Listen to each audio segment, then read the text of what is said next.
I'm Michael Bungay Senior. This is Change Signal. This is the podcast where we cut through the blather and the BS and the noise to find the good stuff that works in change. If you're a transformational leader and you are seeking modern change mastery, well, this is where we figure out which are the numbers that matter and which numbers are just a waste of your time. Now, most change leaders I know, and I'm definitely in this group, are a little scared of data. They tend to be in one of two camps. The first camp is, I've got too much data and I'm completely overwhelmed by it. And the other is, I don't have enough data.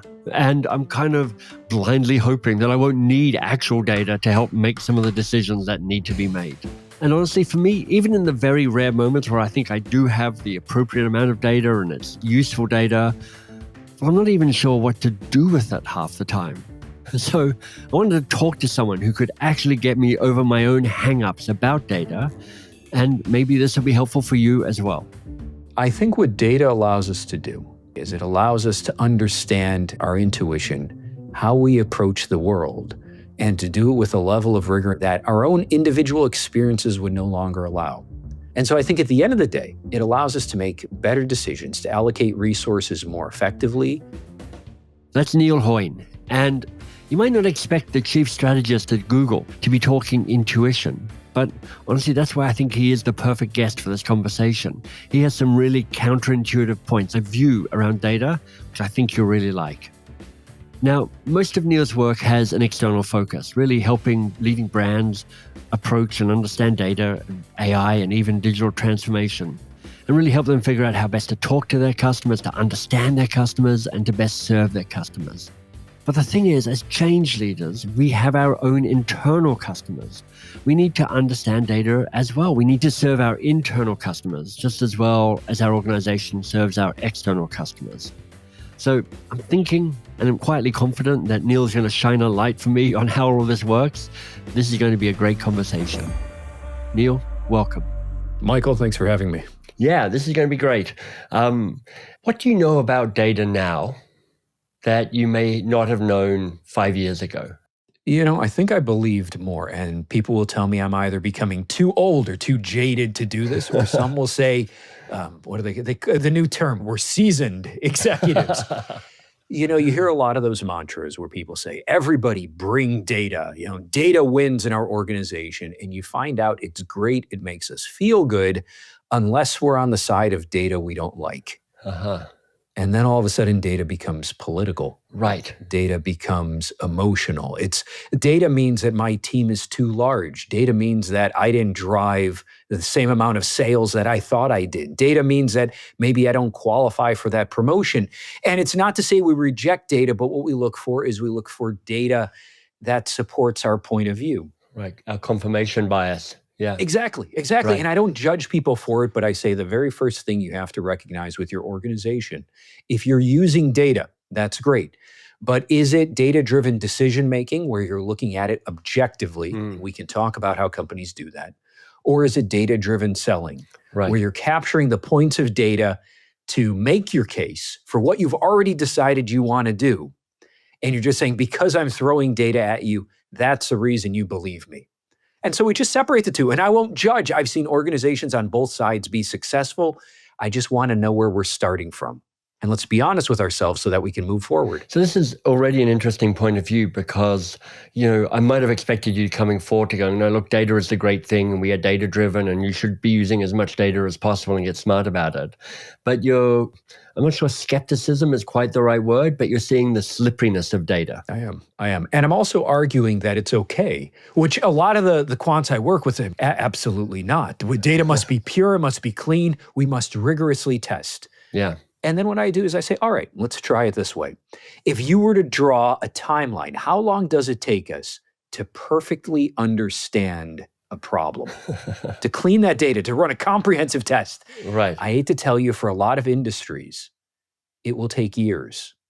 And even then you have all these caveats. You look at academic research, which is considered the gold standard. oftentimes 3, 4, 5 years, millions of dollars studying a problem, and even their experiments will have a long list of caveats. Right. Well, we learned something interesting about people, but it only applies to casinos in Macau.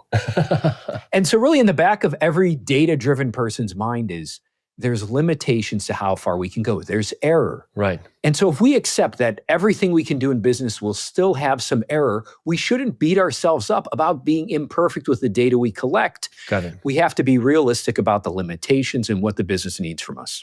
So where should I start in helping me feel less anxious about the role of data in my life? Yeah. Like anxiety is kind of like probably the emotion that shows up for me.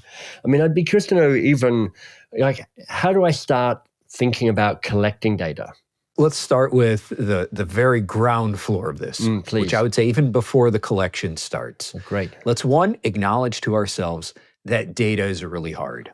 Okay. It just is. That's helpful. It is. And you get some people that go out there and it seems intuitive to them. It's their language. They probably studied it at school. And you defer responsibility. Say, they're the data people. Right. No, they're not.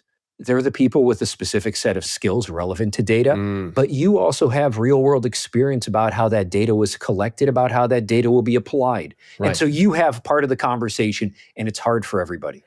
Okay. So let's start there. And that's great because just going, oh, this isn't just an intellectual failing on my part. It's a tricky process right from the start. So that's great. That's exactly that. That's helpful. And I'll call out any data scientist that comes to me and says that those people do not have any value, as I will call them out for what it is. It is bullshit gatekeeping. This is my field and my domain. Great, but you don't understand how that data was captured the way I do or how we will apply it. And so the process is broken. Yeah. Step 2 is realize that intuition has a very large place. Now, intuition is almost seen as the opposite, the devil to data. As you have data and then you have intuition. Right. The more you One or study the about, other. Right. yeah, and intuition is branded as horrible. I subscribe, and granted, this is all theory, but it is backed again by data underneath it, that intuition is almost a way of us summarizing our collective experience. Right. That we go through, and we may all start with data early in our career where we learn about markets and economies, and we learn how things interact. Yeah. And our brain can't capture all of that. So it summarizes it down to what becomes our intuition about how we should guide our behaviors. And then it purges all of that data that helped to build it, because we can't remember a million different data points, but we can remember and say, if this happens, that happens. Right. So intuition is a good area. And the way to approach it, if you have that intuition about where the market should be headed, is to then try to approach it and to say, can I understand or explain why? Right. Can I help people find where that data came from so they can understand my perspective? I may know the answer, but I need to guide other people along in that process. And really what we're doing here is we're tapping into, again, this accessibility and saying your experiences are valuable. What you need to do is to be able to connect it to the language that other people speak. Perfect. They can't simply trust your intuition, and we shouldn't, but we should be able to ask other people, can you explain where this came about, why you believe this? In some ways, you're asking, if this is my intuition, what's the data I can now find that might support or explain that intuition that I might have? That's exactly what it is. And as long as you're approaching it from a neutral perspective, to say your intuition could be right and it could be wrong, things could have changed and evolved, right? Then you can look at that data and you can challenge those beliefs to say, are they still true? Just to underline this dance between intuition and data. I mean, at best, there's this ebb and flow between the two poles, one informing the other. I mean, how does my intuition weigh the data? And how does the data refine my intuition? And when you have that dance, I think it helps neutralize this specific recurring challenge. Otherwise, you get, again, that confirmation bias. I'll find data that supports how I think. Yeah. You need to bring other people along with the journey, which takes us to step number 3. Neil, before you go to step number 3, Please. Can I just ask you about intuition? Of course. What can I do to refine and strengthen and improve my intuition? Is there anything I can do to actually kind of make that a more reliable instrument? You know, I like to think that it actually comes from, and I wish as much as people study data, they would study the origin and the systems surrounding intuition itself. Yeah. Because I think right now it's very binary. Accept data, reject intuition. right? In God we trust, everybody else bring data. And then right then, the conversation is gated to say, your experiences, which could be a valuable source of hypotheses, are irrelevant here. Go find me new data. I don't care about what you've done for 20 or 30 years. And it makes people feel, I'll be honest, a little bit worthless. A lot of the data supports, and again, it still is founded on data, that when somebody is posed with a point of view or a question, what should we do? Yeah. That intuition, that intuitive judgment, that emotional judgment will come up infinitely faster in our subconscious than a data-driven one. Right. So it appears first. It appears hundreds of milliseconds before we get into the data. So even if you're seeing a slide, we should go into this market, you already have an intuitive judgment on that. Right. This is what Kahneman would call the difference between type 1 and type 2 thinking. Exactly. Yeah. And then you have it, and what we think is one will win versus the other. Right. But it's actually the opposite, where we need to use that data has to convince us that our intuition is wrong. Right. Right. And that is a hell of a standard to overcome. An interesting study that was done a couple years ago, they put people in an MRI machine, and they looked at how their brain behaved when they were given facts that contradicted their intuition, their point of view. And I think to make it very polarizing, they picked politics. Right, okay. So this is where I sit on the political it's red spectrum. Or it's blue. That's what the colors Right. that are flashing in my brain. And here's data that says you're wrong. Yeah. And they watched and said, well, what happens to people when they're given information that contradicts their point of view? Yeah. And what they found out was that for people that were able to hold on to their point of view, they saw similar brain activity that they categorized as what they see with people suffering from addiction. Huh. Their brain rewarded them for holding on to their intuition. That's so interesting. And then you start to say, well, why? That is a really bizarre evolutionary system. And so one of the theories behind it, which connects all these dots, is that if you go back thousands of years when we lived in caves, we likely didn't have access to the number of new ideas, the number of new data points, the new wealth of information that we do today. Right. And if you're living in a cave, you have a few situations. First of all, you want to get along with everybody in that cave. Exactly. Yeah. So groupthink actually keeps us alive. You don't want to get kicked out of the cave. And also taking in new information. If your ancestors pointed to another cave and said, we think there's a bear in that cave, and that bear can kill you. Right. You're not like, I want to challenge that by capturing more data. Because the consequences of going against what's known by the group are fairly high. I could die. The benefits are, find an empty cave.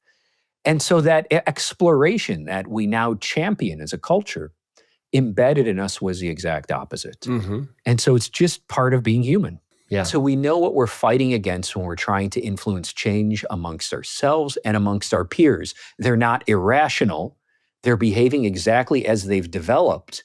And now our goal is to find the language, to find the methods that allow them to see past it. And notice, none of what we've talked about here is let's build a better statistical model.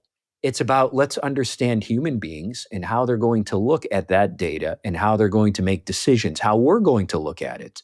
And we're successful, not by capturing more information, but actually putting the information and data we likely already have to better use. And that's all. This is really helpful. I mean, just that last sentence is like ringing bells for me, which is A, how do I put the data I already have to better use? How do I make it more influential and more persuasive?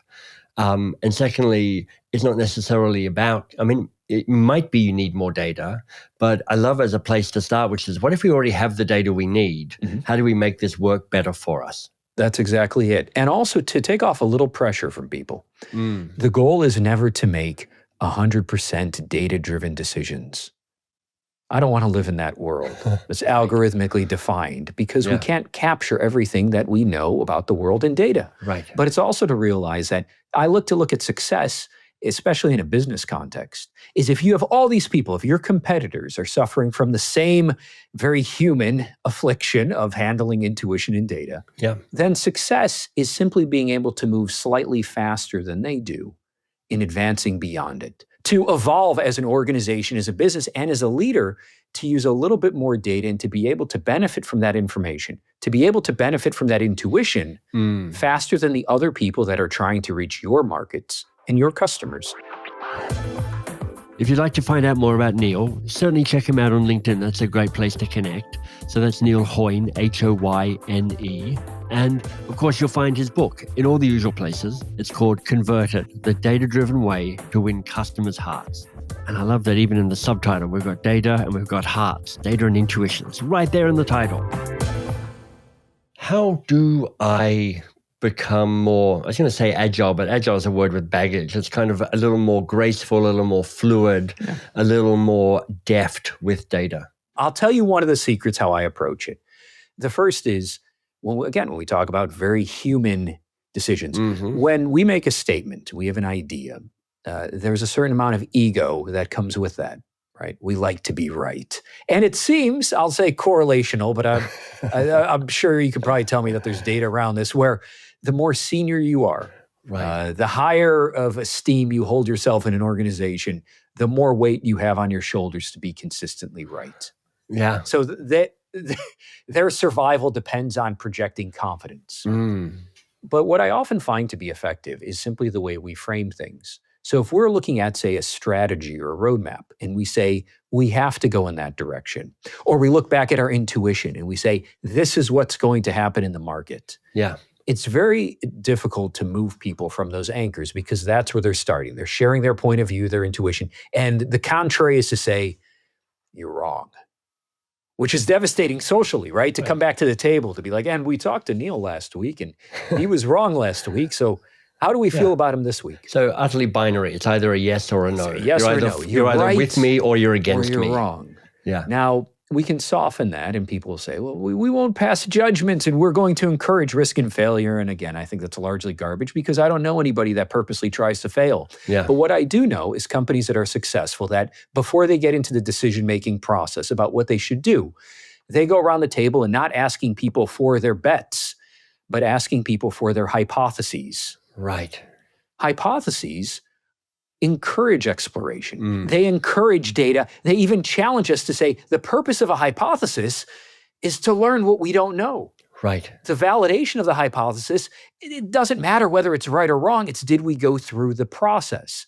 And so if somebody goes through and they immediately say in a meeting of yours, we should go into this market, I'll quickly reframe that. I'll say, that is an amazing hypothesis. I'm validating their greatness. I'm putting into context. I listen to what they're saying. Yeah. But then I'll immediately counter to say, all right, one hypothesis is Brazil is going to grow. Another hypothesis is Brazil isn't. Yeah. Let's test both and see what we can find. Got it. And the best hypotheses in the world, in fact, the only ones I'll accept, are ones where we collectively decide as a group that we don't know the answer. Right. Right? The worst hypotheses in the world are actually ones where we do, right? Right. Can you imagine running a test where you already know the outcome? Yeah. Let's structure it. Well, I can imagine that. That's perhaps the problem. Let's structure a double-blind survey. What happens when we drop the basketball off the roof on top of the car? Yeah. We know the outcome. Yeah. Somehow my children still think this is a hypothesis. No, I know what will happen. For them, it's a hypothesis. They don't know. Papa will become unhappy. But when you frame it in this way in organizations, then it's not we're judging right or wrong. It's collectively we're going to learn more. We're going to see where the data takes us. And the people we want to recognize are those people that have the best hypothesis. And by this, it's not right. It's ambitious. It's stretching us beyond our design to get us to think about new opportunities and ideas. If somebody knows the answer, then that's horrible. We should just execute on it. Yeah. But very few people do. And so, again, what we're looking at here is we're not saying, how do we structure the test and how do we learn and what data systems do we use? But again, we talk very much about how we're approaching the problems as human beings. Right. Which is interesting because the people we need most in data are the people that will come to me and say, I'm not a data person, I'm a people person, I'm a human person. I'm about communication. I said, perfect, you're the people we need. When I hear Neil say this, I feel a sense of relief. Okay, my job is to actually stay a people person. Just one who's not afraid of the data, one who actually appreciates that data is one way you can do a better job, one tool to do a better job at helping the people you're serving, those people who are moving through this organization's transformation. Help us communicate in a way that allows us to stay open-minded, that allows us to structure our intuition in the form of hypotheses Yeah. and then work through it in a way that doesn't cast judgment on the results of those investigations, but recognizes people with the most audacious ideas to push us forward into that learning mode. Neil, what have you learned, not just from your work at Google, but from your work supporting all sorts of different clients and organizations, that has helped people make a shift to that? Because all of that sounds great. And there's been some other guests on this podcast that have talked about the power of small experiments as an alternative to a more rigid strategy. Here's the idea, let's execute it. It's more, how do we feel our way into the future by running small tests and kind of getting guidance and signals about what might be more true and what might be less true. But there's a shift in certainty and in status and in clarity, and there's an increase in ambiguity and uncertainty as you step into that. Do you have any insight around, if I'm a change leader, how I try and influence those people around me to be more open to this idea of have hypotheses, run small experiments? So I think the solution, and by the way, small, tiny, rapid experiments, I'm a big supporter of. Yeah. But if I'm a leader, I'm going to say, well, look, I'm not going to get involved in the individual experiments, right? The board doesn't want to say, Neil, how are you spending your time? Well, right. I wanted to see what the color of the button should be. Yeah. And it's not to say it's not a worthwhile test, but where do I assert my authority to make a meaningful difference? And I'll argue that the real opportunity is not only in the experiments themselves, but how you set up the culture around it. Listen up, because I think what's about to follow might just be the most important part of the whole interview. And I'll give you a few examples. Please. One is with experiments, oftentimes companies are uncertain about how much data they actually need. This is so true. So they say, I want 99% confidence, no risk, right? Right. And a leader, if you're not paying attention to it, defers to the statisticians. Mm-hmm. Absolutely certain. Good. Well, now you're running one tiny test every 8 to 12 months. Right. As a leader, I want you to first say, how much data does anybody need before they'll move forward with a decision? Right. Help to define that for an organization. And part of the way I look at the trade-offs is to say, if a company is saying 99% certainty and it's going to take them 12 months to move on an idea, I put that on one side. Absolute certainty, one idea a year. Or I say, maybe it's 50-50. Maybe you're slightly better than a coin toss. That's what you're going for, portfolio approach. Right. Fail or succeed in a test. You can run tests a lot quicker. Yeah. But you're going to lose some money in the process because you're not going to have the data. And so let's say that's on the other end of your spectrum. So you've got two endpoints there. Yeah. Now I want as a leader to tell me, where is your company going to have an advantage in the marketplace? Are you going to win by being absolutely certain and moving slower than your competitors? Or are you going to win by taking risk, encouraging that risk, taking a few losses, but being able to move much faster? Right. Now, the answer depends on where the leader wants to set the culture. What they can get away with. Some cultures are very conservative and they say, look, we're always going to be on that. Others say, that is unacceptable. And I say, good. But that's a decision you have to make. You have to tell people, because otherwise people will default to the no, super low risk, go to them when they're certain, and you will see fewer opportunities for change come across your desk.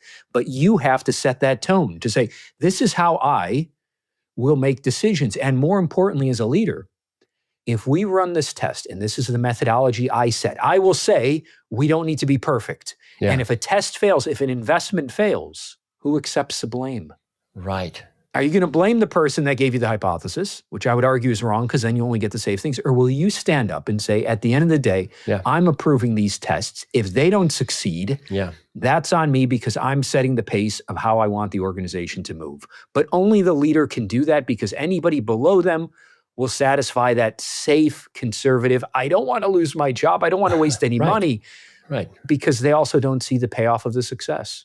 Neil, one of the things I'm curious about is, how do I figure out what data to search for? One is useless data that if I gather it, it won't make me make a decision one way or the other. Yes. Because I'm like, oh, here's a whole bunch of data, but it's not going to change my mind or make me do anything differently. And then the other one is the data that I already know. So I'm like, this is just confirming an answer that I already am quite certain about. And then in the middle is that stuff where I'm like, this is stuff that I don't yet know. And when I do know, it'll make me make a decision to go this way, to go that way, to press harder, to pull back, whatever it might be. Can you teach me a little bit around how I get better at figuring out how to stay in that middle ground? Of course. And here's where we start connecting dots. Let's continue on this language of hypotheses for just a moment. You have a hypothesis. We could go into this market, but I need data for it. You're ahead of people because most companies, what they do is they put the data first. They take all their data scientists, they hand them a huge data set, and they say, you, data scientist, mine this data for me. Right, and then they sit there and they're like, wait, what? What are we doing with the data? And you're like, mine this data. And they're sitting there being like, all right, guys, dashboard, build a dashboard. Yeah. And then they surface the dashboard back to salespeople who look at it and are like, what do I do with this? Right. And the process is broken. What you go with is, this is a hypothesis. And then you get your smart data people and you say, what data do we have that could prove or disprove this hypothesis? Nice. But now what you're saying is, we're not collecting all the data first. We're not building a perfect data lake, data cube, whatever the hell they're calling it now to get you to buy some other cloud product. No, tell me what data we have. And I'll also go to the larger organization and say, have we ever explored this before? Right. And what I'm really doing at that time is I'm collecting all of the data we have. And then I'm going to say something. I'm going to look at this and say, all right, I thought this market should grow. And if you do it right, you're going to get a lot of data that says yes. And maybe you're going to get some data that says no. But the idea is you're going to have uncertainty because we don't know. Then you go back to that standard you set. Right. Which is, how much data did we need before we make a decision? And if that data standard is not met, then you go through to your data scientists again and say, we need to keep looking. Right. We need to keep digging. Or you may say, look, there's some uncertainty here, but we agreed early on that uncertainty is okay. Yeah. Let's move forward and take action on this. Got it. And so what I'm really doing is I'm saying, I'm letting the question lead before the data is collected. And I'm applying a standard that, again, I agreed to in advance. This is how we're making decisions to go forward. And if I don't feel comfortable at that stage, this is where the discipline comes in. Yeah. If I'm looking at that data and I'm saying, all right, our strategy says we're moving forward, but I don't feel comfortable. I still feel like it's wrong. Yeah. The important part here is not to argue against that decision itself. Got it. Because then it becomes selective. I don't like this. I don't want to go into this market. It's to say, all right, well, let's change our standards as an organization. So let's change the process, not the individual decision. And the same way, if you're really bullish about it, to say, we need to invest in AI. Yeah.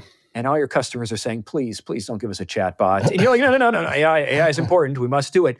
Say, all right, where is the process failing you? Yes. Where your standards, your data are going against what your customers are saying. Got it. Because what the important part here is to have the discipline of an organization to say, we're setting all these things up in advance so that we're all following the same playbook. Companies struggle with data because they lack a playbook. They just have a whole bunch of people. Here's what benefits my team, my organization, my budget. Here's what matches with my intuition. And I'm going to throw this data at you and accuse you of being not data-driven until you agree with me. And then I'll go back to my office. Yeah. And I'm saying, no, we win those arguments by solving it and saying, this is what our company values. This is how we lead. Yeah. That's what makes those companies successful. It's not the amount of data they collect. It's just that they have a respectful process to say, this is how we're consistently living by those values. And so if you have that in place, that makes everything that follows easier because you're not deciding. You're simply following the rules that you agreed with for how you're going to live your company life. This is helpful. And one of the things that I hadn't considered before, but I think is striking a chord for me, is this idea of what's the standard that we are setting, presetting around the amount and the quality of the data that we have that will then help us make a decision. Yeah. And this idea of going, okay, we went through that process. We've got a decision back that I'm not that happy with. Well, I'm not just going to kibosh it because I'm like, yeah, I wanted you to get the data until I decided I didn't like the decision, and then I'm going to make my own decision anyway. You're like, okay, this is what this outcome is. It means the process is not what I want it to be yet. We need to expand the standard we use data at. Is that what I'm hearing? Yeah. That's exactly it. What are you talking about? You're talking about how we're making decisions. We are talking about the epitome of a culture, right? This is how you build, and to everybody listening, congratulations, a data-driven culture. Right. One that understands that values, that has a process that's oriented where new people come on board and say, this is how we move forward. And this is what is lacking from so many organizations. They're saying, we have data, but we don't have norms. We don't have standards, and everything's a pain in the ass, and nobody listens to me, and people go by intuition. Yeah. That is the absence of a culture, because collectively, without a leader taking that position, and by a leader, I'm talking about a board, a C-level, even if you run a department, the absence of those values say, well, our culture is that we have no culture, that we don't use data, we use intuition, and maybe you win because you're more senior. And what we're doing is just breaking that down and slowly building it back up to say, this is how you make it happen. You know, what I hadn't thought of before is this, that if I'm a change leader within an organization, before I start going, I need to get data, I need to be more data driven, it's really, I need to understand the culture of how data is used in my organization so that I can meet that culture and meet that standard and use data in a way that's appropriate to my culture, not just the vibe I'm getting from wherever else I'm learning or thinking about data. That's exactly it. And if you're coming into this for the first time, say you're doing, I'm going to audit the process. Here's what you do. You have to find someone, and it may not be you if you're the senior leader, but find someone that can go to the most junior people in your organization and say, walk me through the process. If you find something, if you have a hypothesis, if you have an idea, what does that look like? And there's this story, which is just, it's still in my head. It happened a couple of years ago where I asked the CMO one time, I said, how is it you have a hypothesis? I was like, what is that process? And he said, well, we're a data-driven company. We like to test. And I was like, this is fantastic. He's like, give us till the end of the week and we'll be running with it. All right. Nice. Now that evening with some of the junior analysts, I was like, hey, CMO told me end of the week. I was like, how long does it really take? And they're like, 8 to 12 months if we're lucky. Right. I was like, why? And they said, well, because we have to convince our boss's boss, our boss's boss. And they're like 100 ideas, maybe 3 get through. They're usually perverted in some weird way, so they turn into a generic item. Yeah. Then we have to get engineering and marketing to all sign off on it. It has to be on brand. I said, okay. And I said, what does that do to you? And they said, well, at the end of it, we better make sure that test works. Right. Because they said, if we just took up all that time and all that effort for a year and our test fails, there's going to be hell to pay and nobody's going to believe us the next year. Got it. So it's not even now a small experiment. It's just a confirmation that we're going to find the result we need regardless of the result we're getting. We're going to find the result we need if we're going to go down that path. Or you know what happens more often than not? You get people that say, it doesn't matter. Right. It doesn't matter if I see a hypothesis. You know what? Because nobody's going to pay attention to me. I'm not senior enough. Right. And then unfortunately, this is what happens to some companies, at least here in the Valley. If you get a critical mass of people that see opportunities in data or have great hypotheses about how the market could be different, you know what they're going to do? They're going to go venture off and build their own company and compete with you. Right. Because they're going to say, it's too hard to convince our leadership to see what we see. Let's just go do our own thing. Right. We've already validated it, so congratulations. You've just funded the next version of your competitor. Perfect. Because you didn't build a process and a culture that could listen to the people that knew where you could go. We started with data, but we finished with a deeper truth, I think, which is listen to your people. And speaking of listening, thank you for being someone who enjoys Change Signal. Look, I'm grateful you're here. Grateful for anything you choose to do to help spread the word, be that a review or a LinkedIn post, or even suggesting to a friend that they might enjoy the podcast too. You'll always find us at thechangesignal.com for our newsletter and other goodies. Thanks for doing the work. I'm glad you're here.